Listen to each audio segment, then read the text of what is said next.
Hello everyone, I'm Becky Goldsmith with Piece of Cake and welcome to Time Out. So I gotta tell you, I'm not actually live right now. I am on vacation with Steve. We went to Red River, New Mexico, and Lorna is back at the ranch. I believe she will be hooked up and able to answer your questions and comments and tell you stuff as she usually does. But I won't be here live with you right now this minute because the internet where we're going to be is very sketchy. Well, it's not sketchy. It just doesn't work very well. So there you go. Now, as I promised last week, I am going to talk about embroidery. And it's an interesting thing. But before I go there, let me explain the quilt behind me. The quilt behind me is called the Ugly Quilt. And there's a long story that goes with it, longer than I can tell you right now because we got other fish to fry.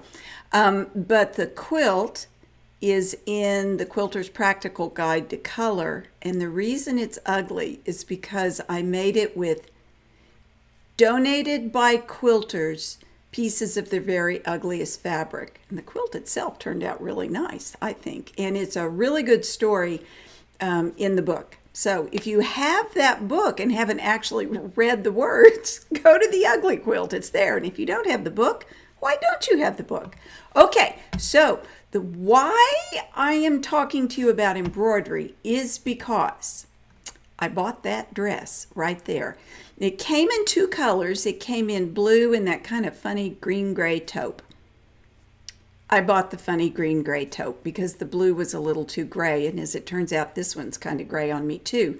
But the reason I bought this dress is because I am live online so often, and what you can wear live online is, you don't want to wear too much, you don't want to wear too little, you don't want to wear too little, so I bought this thinking this will be a nice dress to wear online, and I got it, and it is as plain as it looks around the neck, unless you wear jewelry a lot, and I don't wear a lot of jewelry around my neck. So I looked at this dress and I thought, that could use some embroidery. And I thought, I can embroider.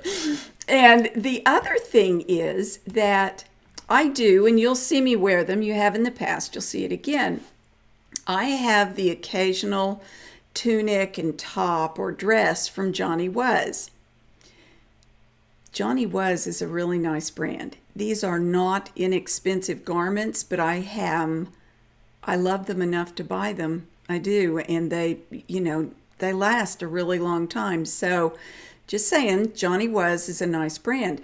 And so my initial thought was I would put something like this on that dress. And then I got to really looking at it and I thought, wait, that's a lot of embroidery, more than I want to do. Plus, the Johnny Was embroidery is not done by hand. It's done by machine. It's a whole different ball of wax. So I looked at my dress and I thought about it. And now I'm going to show you a video. Oh, wait. I'm going to show you a video in a minute. See, even though I'm recording this in advance, I still have the occasional little hiccup. Here we go. The neckline of the dress is very simple. And my plan right now is not to carry the embroidery around to the back. I'm going to keep it just on the front. I know I'm going to need to mark the lines, and it made sense to me to use my General's charcoal pencil. If I had a different kind of neckline, and if I thought it mattered, I would use a ruler. But neither of those is true. I want this to be pretty casual, and you can see that I've already marked these lines. And I have not handled the dress much.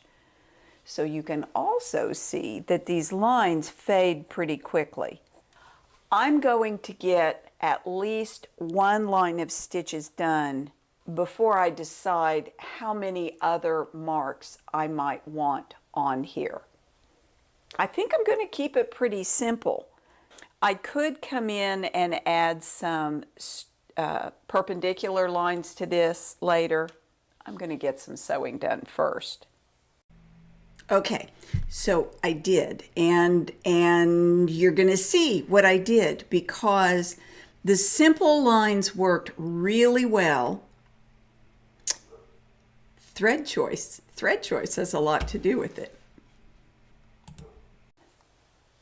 Before I can sew, I have to choose thread, and I'm going to use from this set of the Eleganza number 8 pearl cotton from Wonderfill. I could use colors, but I really don't want to use colors. What I'd like to do is use neutrals, perhaps shaded neutrals, light to dark. No, I kind of like that one in there. I like that. That could be fun, a line of stitches that go light to dark. Do I want it to go as light as white? Maybe. Oh, look, there's Jim trying to get in the picture. Get out of the picture, Jim. Do I like, oh, I don't mind that at all. Would I like it dark to light? Not as well, I don't think. The lines are not that close together, so let's pull this out. If I had a line of white and then cream, see, look how pretty that's looking. When you look at the thread in the balls, it has a lot more attitude, but when you look at the individual strands of thread, that is really pretty nice, and it does what I want it to do, which is accentuate the neck without being so crazy.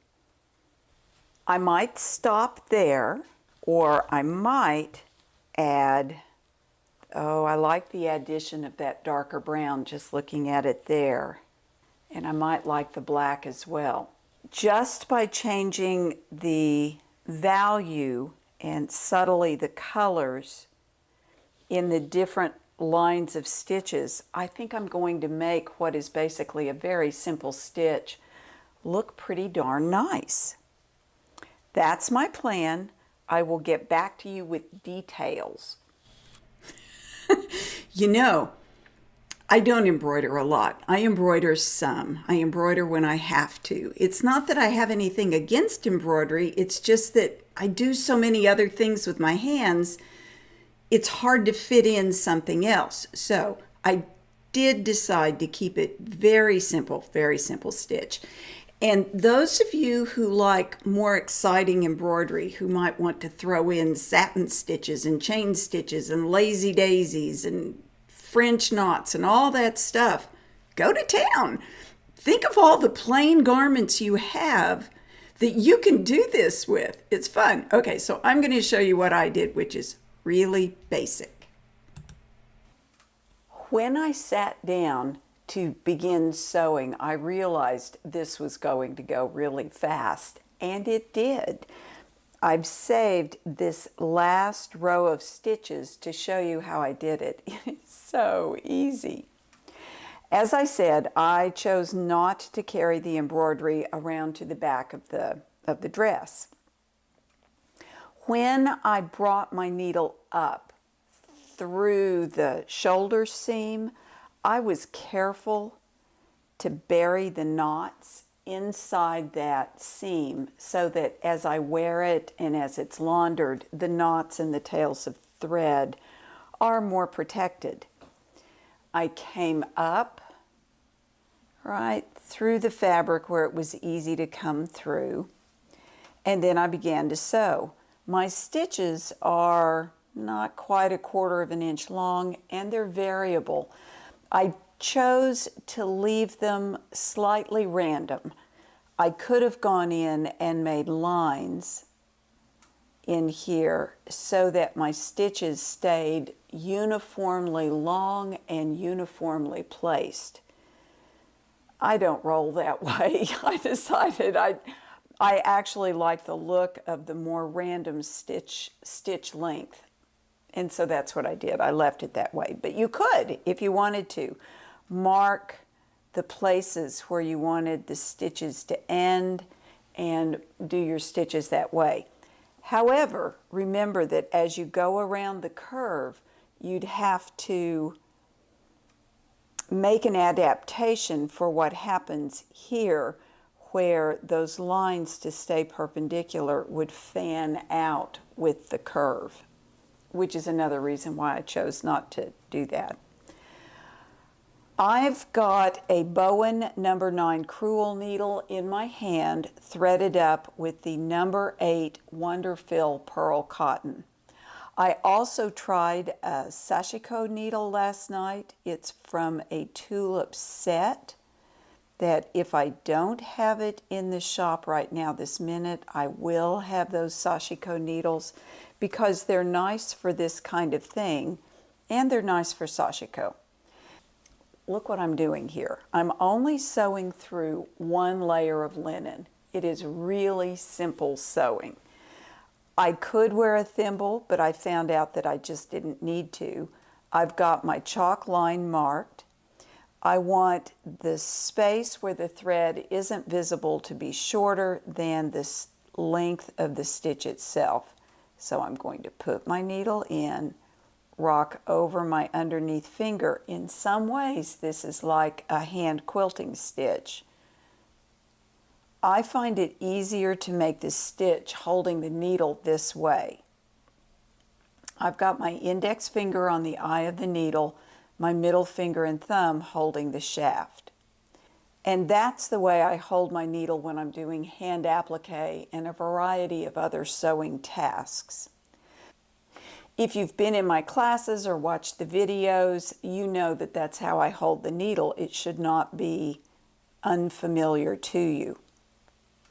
What I like about holding the needle this way is that it keeps my needle holding hand in an ergonomically comfortable position. I'm not cocking my wrist back or flexing it forward or holding it some funny way. I'm able to keep my wrist in neutral as I make that stitch. The other thing I'm being careful of here is not to pull the thread too tight because I don't want this to gather up. Every now and then, as I did each of these rows of stitching, I would flatten out the cloth, making sure that the stitches were not too tight. I'm not positive, but I think it's a possibility that when I launder this, because I'll be washing it in the washer, that the pearl cotton could shrink just a little bit. Then again, it may not. So I'm not overdoing that looser tension, but I definitely do not want to pull the thread too tight. So the idea is that you put the needle in, rock over your underneath finger, catching as much of the fabric as you've decided you want to catch. Push the needle through however far you want your stitch to be. Rock back down, pushing the needle through the fabric. Let it relax a little bit over your underneath finger so that you can push the needle forward and rock it down again. Depending on the fabric you are working with, the length of your needle, the way the needle wants to glide through the fabric, all of those things, that will determine how many stitches you can pack on your needle at the same time. You could conceivably get more stitches than I just did there, but you can see how being able to put multiple stitches on your needle, putting multiple stitches on your needle helps to make this go really fast.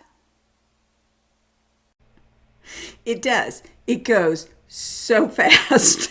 I was really amazed, and I really like the way it looks. And I'm sure you noticed my rows were not exactly the same length apart, and my stitch length varied, and the width between the stitches varied. There are many times in life and in my sewing when I am precise. I didn't think this called for it, so I didn't worry about it. But when you're doing your own garments and your own embellishing, that is a choice you get to make. And isn't it wonderful that we don't have to each decide for each other? I'm very thankful. Okay, you might have noticed that I was very careful about the placement of my beginning knot. I was as careful with my ending knot. Let me show you this. When I get to the end, I want to secure this with a very nice knot as well. I go into that fabric at the shoulder. When I was in this area where it was hard to see, I had to get my finger in there to feel it, but here I can tell that I'm coming up through the one layer of fabric. I'm going to check the tension on the front, make sure I haven't pulled the thread too tight. And I'm going to use my regular ending knot. So I'm going to catch fabric in that seam allowance, just like that. Anchor the knot, then come back through. See the loop that's forming? I'm going to go bottom to top through the loop and sink that down. And then I'm running my needle between those layers of the seam allowance so that I can leave a tail of thread that's hidden and should be fine with washing. I am well pleased. I took what was a plain neck, dressed it up a little bit, didn't overdo it. I could have stopped at any step along the way and it would have been fine. I like these lines of stitching, and you know what, if it turns out I don't as I wear it, I can always take them off. But the colors I added did not change the palette of the dress really at all. I looked at the rest of the dress, and it has a fairly straight drop down. This falls above the waist. I did not want to accentuate this part of the garment, so no embroidery there. I could put something on the pockets. It wouldn't be that hard to put embroidery across the top, feeling through, just going through the pocket fabric itself. I don't think I'm going to do that either. But I did think it needed a little more than just the neck. So I added a few lines of stitches to the sleeves. I could still go back and add the 3 darker colors of thread to this, but I actually think I like it better just with a hint of embroidery on the sleeve. Catches the eye, it's not overdone. I like it right here. Okay, so last night I washed it. I washed it. This one, and I wanted to show you, isn't it cute? Of course, I'm not wearing it now because I didn't want to spoil the surprise when we were, live, but you'll see this later in future timeouts. But the washing part went great. I can't tell that it shrunk at all, but it also didn't loosen. So that's a win. Now, that was just one of the garments I bought from J. Jill that was a little on the plain side once I got it. So I want to show you this other shirt. This is another shirt that I bought from J. Jill, and I really like it. It's washed. It's like a twill. It's lightweight. Feels like it ought to be stretchy, but it isn't. It's nice. It's in a quiet blue color, almost too quiet, but still nice blue. Has 3/4 length sleeves. It's comfortable, not too tight, fits well, but let's be honest here. It's pretty quiet around the neckline. It could use a little embroidery. After doing the dress, I have a better idea about what I want to do here. But to be honest, I enjoy embroidery a little bit, but it's not my main thing, and I have other things I want to do with my hands besides embroidery. But I still want to dress up the neck just a tiny little bit. So those of you who are big into embroidery, look at the garments and you can decide, oh yeah, you want to put all kinds of stuff here. But if you're like me, this is what I think I'm going to do with this. With either a single strand or a double strand of pearl cotton, I'm going to make X's here. I'm going to do a little band of X's around the collar. I'm not sure if I will run embroidery down these two, I think these are plackets. Again, I'm not a garment maker. It is my hope, however, that just having the X's here will be enough to dress the garment up just a little bit without being over the top. I'm going to put my travel sandboard in here. And this is chalk. It will brush away. I'm just going to draw an X. I don't want to take it all the way to that seam. You just have to be brave. Be brave, make an X. And then be brave and make another X. I don't think I like them that big, and I don't think I like them there. I think I'm going to want them more centered. So I'm going to brush those X's out. Try again. And I think because these strands of thread are pretty big, I bet I'm going to have to come in and take a little stitch over the place where the X's cross, which will add another layer of complexity to it. I could do that in a different color if I wanted to. I don't know that I will. I've pulled the camera back so I can get a better look at the garment as a whole with the idea of X's in the collar. And I like it well enough that I'm going to do it. I'm going to use 1 or 2 strands of my pearl cotton, make X's, see how it goes. It's not going to take very long to sew, and it will be easy to remove if I don't like it. I like that part. You know that it's easy to remove if you don't like it. That is one of the pluses of doing this, as opposed to, you know, sometimes you do machine embroidery and there's so much and you've probably put a backing on it and all that. And if you don't like it, it can be hard to make it go away. So I like this part.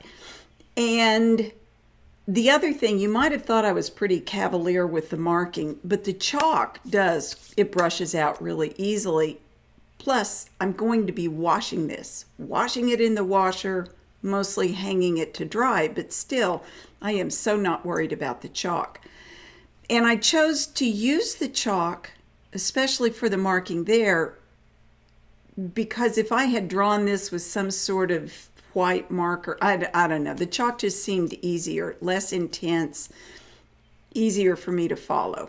You might decide if you want something more precise that you want to use a slightly more precise marker.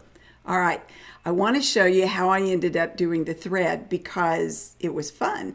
Now remember, I'm using the Wonderfil number 8 pearl cottons. I'm using those again.